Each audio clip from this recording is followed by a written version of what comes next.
তোমার পাশে বসে গত শরতের গল্প করতে গিয়ে দেখি চোখের সামনে দিয়ে চলে গেছে পরপর দুটি শীতকাল চলে যাওয়ার দৃশ্য।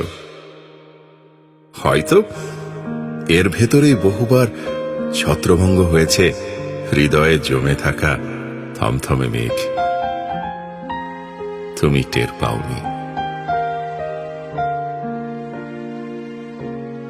বৃষ্টি জমছে কিনা তা নিশ্চিত করতে পারেনি বিশ্বস্ত কোনো সূত্র।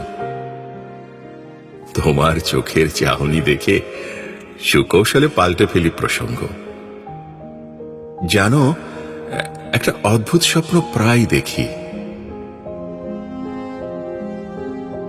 ভোর রাতে ঠিক স্বপ্ন ভাঙার আগ মুহূর্তে হৃদয়ের নীরব রানওয়ে ধরে হেঁটে যায় প্রতিদিন এক নাম অজানা পাখি।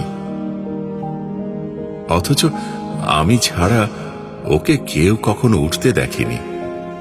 সে কথা একটা বিচ্ছিন্ন ঘটনা ভেবে তোমাকে বলা হয়নি কখনো। পৃথিবীতে ঘটে যাওয়া এমন অসংখ্য বিচ্ছিন্ন ঘটনা গোপন রেখেই এভাবেই তুমি, আমি কিংবা আমরা ধীরে ধীরে বিচ্ছিন্ন হতে থাকি।